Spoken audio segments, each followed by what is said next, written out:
So hey folks, I'm going to go ahead and say grab a cup of coffee because it's going to be somewhat of a mathematical project that we're going to put into the works, and it's going to be somewhat extensive to some people and a little bit challenging too, but I feel like we really need to push ourselves to get better with things, and I've always wanted to do this, so I decided to make this a project. We have the mathematical equation I will show you, but I'm also going to show you how I've laid this out so that it will be a little bit hopefully clearer to you as you watch this process unfold.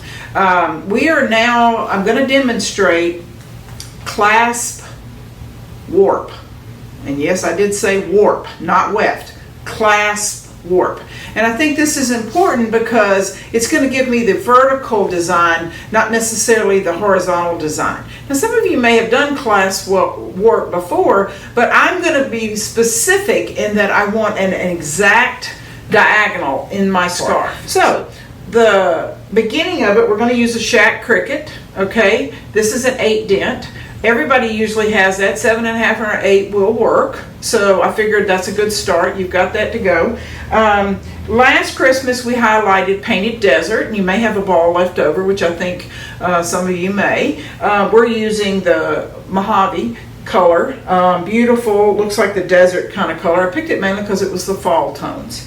I'm pairing this with Jagger Spun Cocoa, and this is sun-baked clay. And so they're very subtle, but yet they are very harmonious and go together. So these two I'm going to use. So half my scarf is going to be this on the diagonal, and the other half will be this. I ended up on my template, because I want them to be staggered equally, I measured. 0.98 is almost an inch, but every so often you're going to gain, more. And that's where I came up with another one over the course of the whole length. I measured from that point to here within my 4-inch boundaries because I was going to do that. I came up with about 71 dots. And so I took a ruler and I actually just put marks there. In weaving, everything's going to move a little bit or smudge, but this now gives me, where I'm going to draw my threads through. And this will make sense once we start, but it is actually where we're going to teach you to get a visual if you want to make designs with your Clasped-Warp, because it will. All right, so now we're going to get started. I'm going to go back and draw some, and I'm going to show you how to do the first 4, which are going to be on the border, which is solid, and then we'll start doing our dots. Nice. Okay, so I'm ready to start. I left this to last because I didn't want people to really have this in their head when I'm talking about all the math part.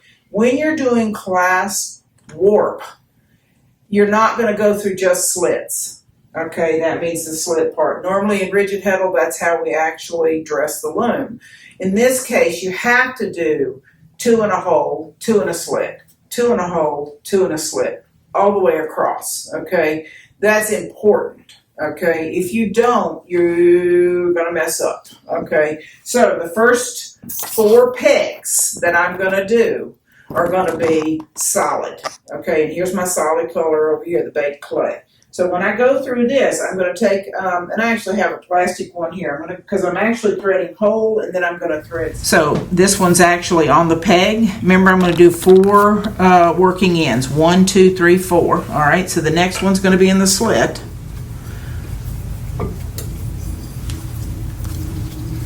This one's in the slit. Notice I'm using an Ashford one mainly because it has big ones and a little one, and it does work well for this type of project because it is, has a fat and a thin end. All right, so now this one's in the hole, this one's in the slit. Let me run this to the peg. I'll be right back. I am not trying to stretch this really tight. I don't want this to be, when I let it off tension, it's going to be so short. So I'm back into the hole, go in the hole, loop it, grab it, and I'm going to walk this. I'm giving me some extra. I'm going to walk it to the peg, and I'll be right back.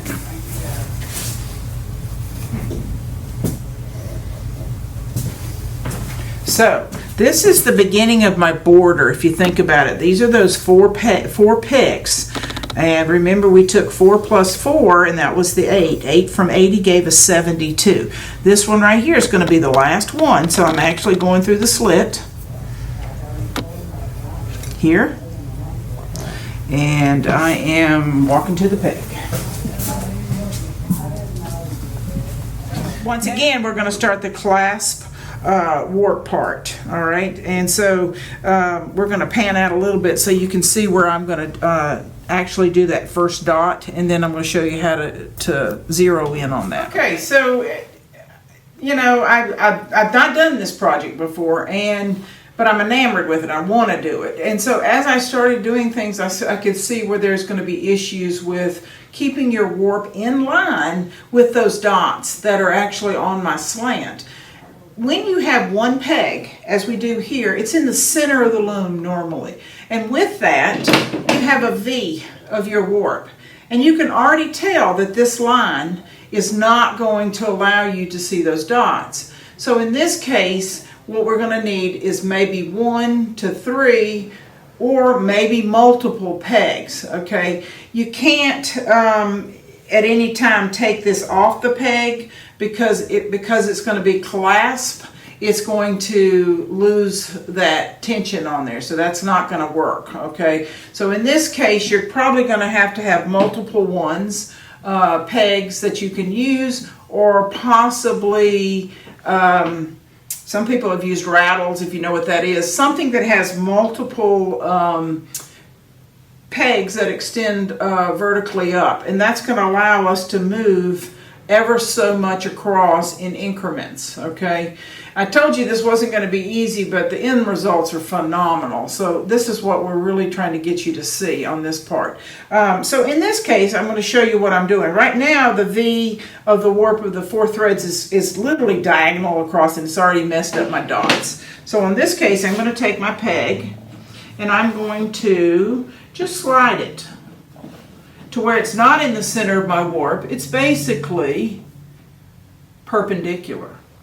So with this said, now I can start to see my increments of my dots. And as I do this, I'm going to add another peg and move myself across, all right? As we do this, I'll probably get some more because I'm going to need more of these.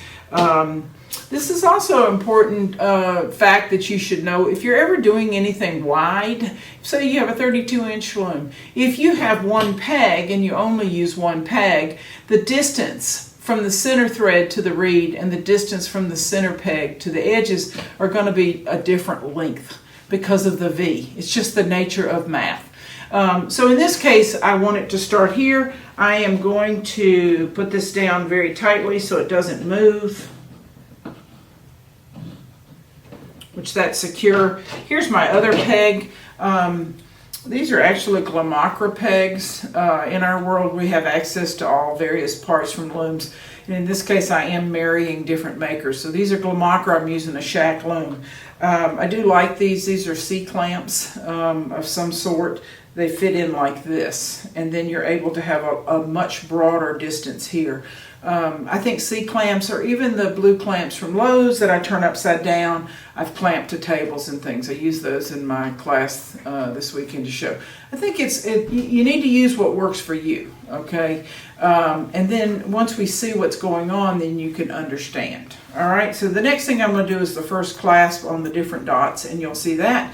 And then I'll do some work, and then you can paint. We'll come back to it. All right, so I did the 4 picks here. All right, if you've noticed, I have my rubber bands here that are actually tied this, and on both sides. This is helping me keep this secure, which I think is great because now I don't have to have that hand. Doing Clasped-Warp, you've got to have 2 different colors. I need for the tension to somewhat stay the same. So what I'm used is I've got a regular office clip, a couple of clothespins would work if they're big enough to go around your dowel. So what I'm doing with this is that I've got my tension about the same. I'm just going to put this right here and clip it. That right there will secure that. Now what I'm going to do is go to the peg and start my second color and then bring it here and then show you how I'm going to join the 2. So here, all the way, this is my second color we talked about. I have tied a larger loop here. All you do is just take it and do an overhand knot to make a loop. All right, this loop will be on the peg. So now I'm going to do my first peg right here. Slide that down. This is going to be the first color that I'm going to start with my loop. Because this is variegated, you will see this change colors. And I'm liking that because that's what's actually going to give me my different, just going to be a variation in it. All right, so from this point right here, Clasped-Warp means I'm going to have to hook the other color to it. So I have this ready for it. Now let me go get my other one. I'm going through a hole. And as I grab this one, here's my hole right here. I'm keeping it looped. Instead of going around the peg back here, I'm actually just taking my yarn, going through my loop. So what this is now done, this is called, that's the clasp. So what this does is moves wherever I need it to move, okay? So in this case, I want to move it to where my first dot is, up here, all right? That's hard to do because you're trying to think, how can I keep this here and hold that? That's what that office clip is for. So from this point here, this has got some weight to it. Leave that there. Come back to the back of your loom. Take this end. This is the one setting it. So I've got that right here. I feel like it's on the dot. I'm going to put my clip on this one. This won't move now, so that when I go to the other side, I'm good to go here. There's my first one. Take my ball. This one's going to be a center pull. I'm coming all the way, all the way, all the way. Notice I'm not yanking on it really hard, okay? Go to my peg. I'm looping it around. All right, coming back, coming back, coming back. I'm ready for my second clasp, that's the first one. Now I'm working on this one. Once again, go to the solid color. When you hold it, hold on to it so that the other first clasp doesn't move. Okay, first one, make sure it's in my area. That's about right. Gotta have two hands, it's amazing. Go to my slit, grab it. There's my first one, my second one. You can go in or out, it makes no difference. I think it's easier to do this. So once I have this, I'm gonna put him down here a little bit. And then first one, second one. So as you can see, they're going to be incrementing down the slant as I move across. All right, so once I've done that one, go back to here. Use your trusty office clip. If you want to use several of them so that you can just do that, you can, I mean, these are pretty cheap. You can just actually do those. First one, second one, grab your ball. Center pull does work better. Going through, going through. I'm not doing a really strong tension. And then now I'm going to go back. I hope this makes sense why I've got two of these, because this is actually, they're parallel with the actual scarf warp. As I move across, I'll need more. Otherwise, I won't be able to see where my dots are supposed to go. All right, so I'm back up. I'm going to be on my third one. Okay, so I'm grabbing.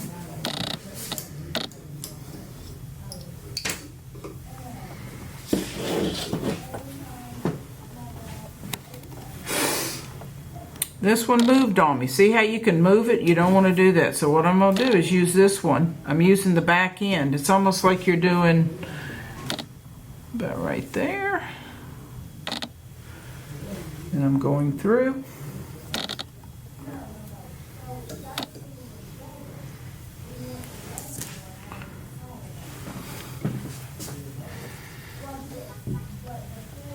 All right, then I'm going to go under and back in. This would not be a project if you had a cat, because that would actually grab everything under the sun. All right, so now I've got 3 going here. If you can see it, they're producing a diagonal. As soon as I get a couple more of these, I think you'll be able to see as you go along the design. The yellow part, which is this ball, will change. It's going to gradate colors, which is going to cause a lot of different color movement here. This side, as it's starting, will be the solid part. So, and then when we weave it, we're going to see whether we want to use this or the solid, but I'm hoping to use the solid. All right, let me continue with this, and then you'll be able to see how it's actually staggering as it goes down this particular diagonal. All right, so last night after we did a little bit of our Clasped-Warp, I went home and I thought of tried to think of easier ways to be able to, excuse me, spread my warp out and it be very perpendicular.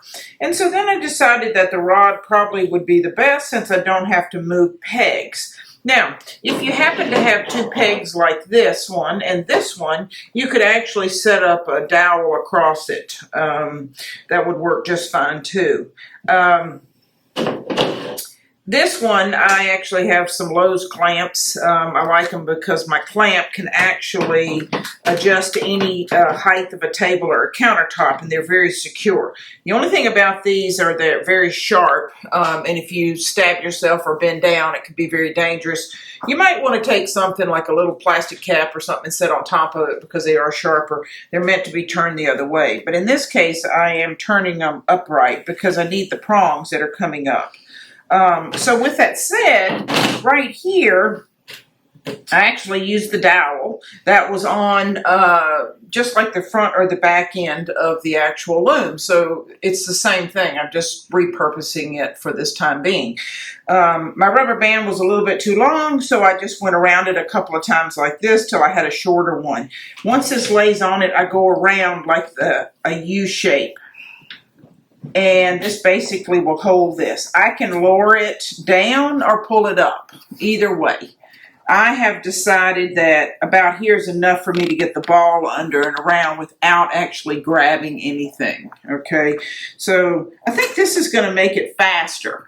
As y'all, you know, if you try the project, and I'm being real exact about where I'm putting my increments of my Clasped-Warp, but for y'all that you just might want to play with it, this might be a really good method. I've got another thing that I thought of last night too on the other end to actually help me hold the warp around the back beam or the back warp thing. So we're going to pan there, and then I'm going to talk also about my joints.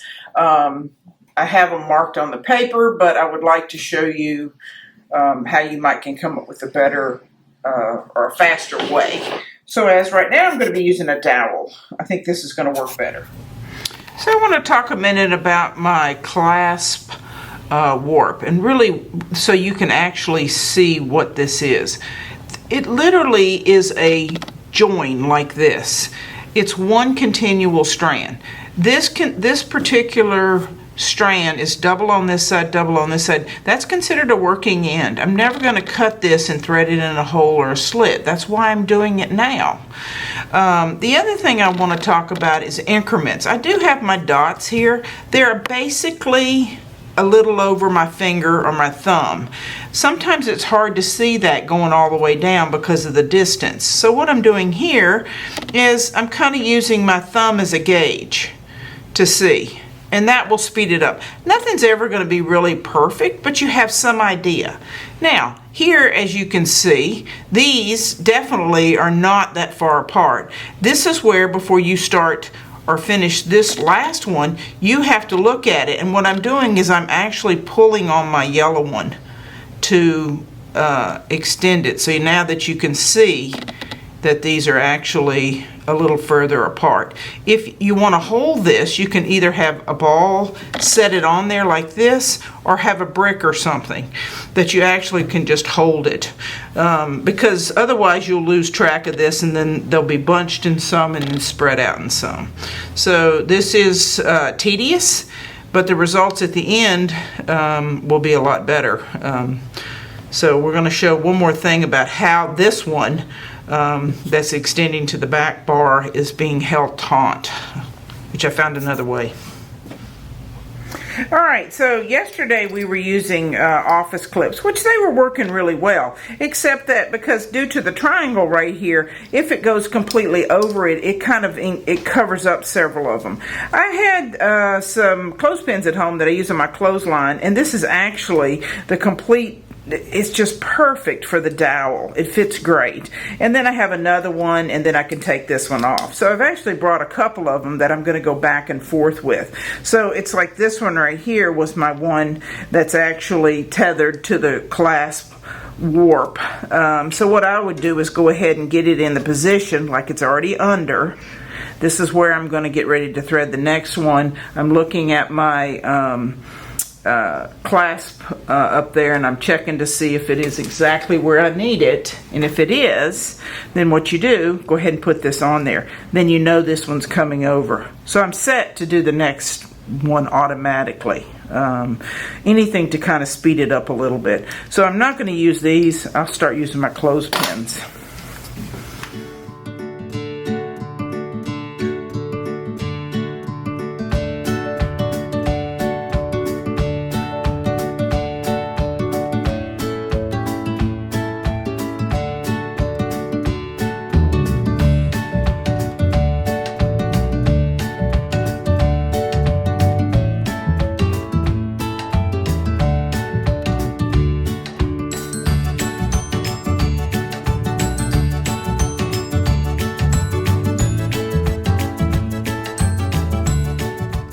Once again, we are done with the warp right now, and there's a couple things I wanted to remind you of at the very end of it, okay?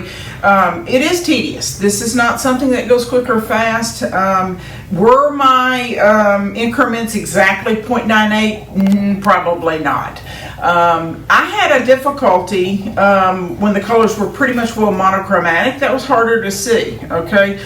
I am going to leave it as it is, and I'm going to weave it with a solid, okay? But there are a couple of things I do want to say. Once I got the longer color down here and I had a shorter color, I actually brought my clothespin down here and I was able to use it here. This assisted greatly, okay?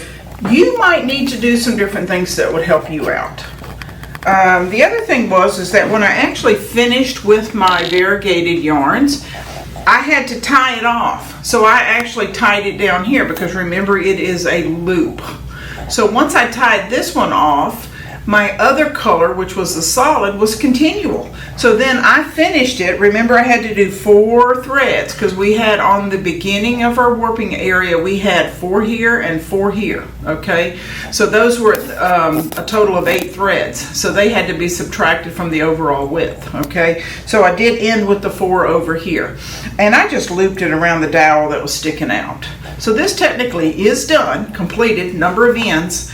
I will now beam this with paper very carefully because you do not want to pull on it because remember all the threads are basically looped into each other. So if you pull one harder, it's going to pull that segment or that little 0.98 out of whack. So that's important.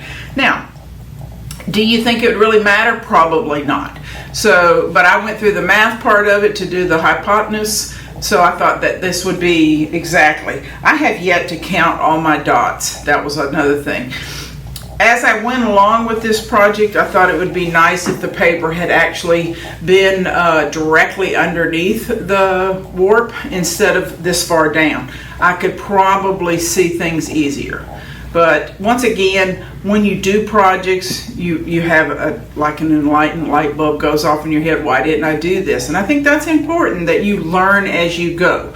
I would change some things next time, but I think for right now, I have seen things that have worked and some things that haven't. So if you watch the video and you attempt this project, I really would like to hear some advice back. I think that's the true thing that helps other weavers, is hearing that you have the same issue that I had, or maybe something else. And then that's how people actually help each other, because it's the little tricks of the trade that actually make weaving a whole lot easier. And I think that's important. So stick together, everybody, and try this project. Thanks.